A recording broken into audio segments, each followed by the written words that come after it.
लोकसभेत एक विधेयक मंजूर झालं आणि लगेच सगळीकडे बातम्या आल्या. आता UPIवर चार्ज लागणार. पण खरं काय आहे? सोपं उत्तर मी आधीच सांगते. तुम्हाला म्हणजे सामान्य ग्राहकाला कोणताही चार्ज लागणार नाही. मग हा कायदा नेमका काय आहे आणि परिणाम कुणावर होणार? 5 मिनिटात सगळं समजून घेऊया. 4 ऑगस्टला अर्थमंत्री निर्मला सीतारामन यांनी लोकसभेत एक विधेयक मांडलं. नाव taxation and other laws amendment bill 2026 आणि 6 ऑगस्टला ते लोकसभेत मंजूर झालं. विरोधकांचा गदारोळ सुरू असल्यानं चर्चा न होताच आवाजी मतदानानं. पण एक गोष्ट लक्षात घ्या, हे विधेयक अजून कायदा झालेलं नाही. ते राज्यसभेत मंजूर व्हावं लागेल आणि मग राष्ट्रपतींची स्वाक्षरी लागेल. या विधेयकानं payment and settlement system act मधलं एक कलम बदललेलं आहे. आधी कायदा म्हणत होता UPIवर चार्ज लावताच येणार नाही. आता कायदा म्हणतो कुठे चार्ज लावायचा हे सरकार ठरवेल. म्हणजे सध्या फक्त दार उघडलंय, चार्ज अजून लागलेला नाही. आता सर्वात महत्वाचा शब्द MDR म्हणजे मर्चंट डिस्काउंट रेट आणि नावातच उत्तर आहे. हे एका उदाहरणानं समजून घेऊया. समजा तुम्ही दुकानात गेलात आणि 100 रुपयांची भाजी घेतली. UPIनं 100 रुपये दिले. आता समजा अर्धा टक्का MDR लागू झाला. मग काय होईल? तुमच्या खात्यातून 100च रुपये जातील. 1 पैसाही जास्त जाणार नाही. पण दुकानदाराला मिळतील 99 रुपये 50 पैसे आणि उरलेले 50 पैसे बँकेला आणि पेमेंट ॲपला जातील. म्हणजे हा चार्ज ग्राहकाचा नाही, दुकानदाराचा असतो. आणि हे काही नवीन नाही. क्रेडिट कार्ड आणि डेबिट कार्डवर हेच वर्षानुवर्षे चालू आहे. अर्थमंत्र्यांनी 6 ऑगस्टला स्वतः हेच स्पष्ट केलं. MDR फक्त व्यापाऱ्यांना लागतो, ग्राहकांना नाही.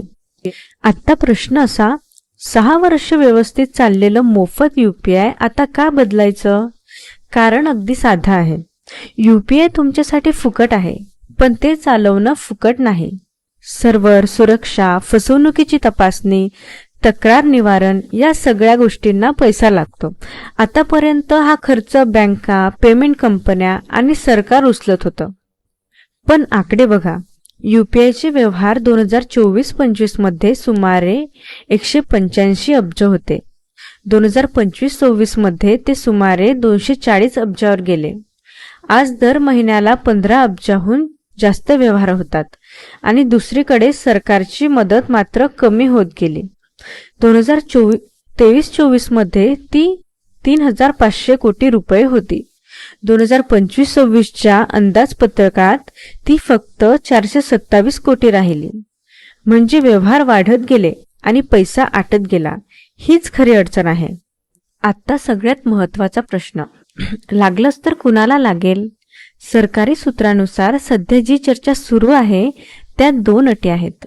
पहिली अट, व्यवहार 2000 रुपयांच्या वर असावा.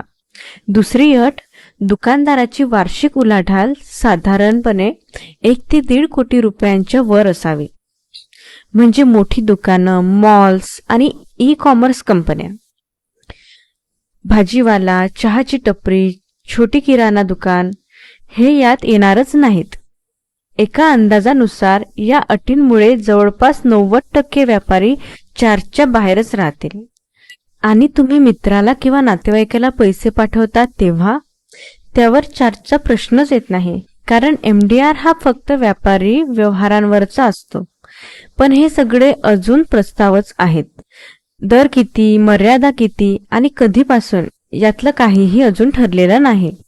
हे विधेयक फक्त UPI बद्दल नाही, यातली एक मोठी तरतूद इलेक्ट्रॉनिक्स क्षेत्रासाठी आहे.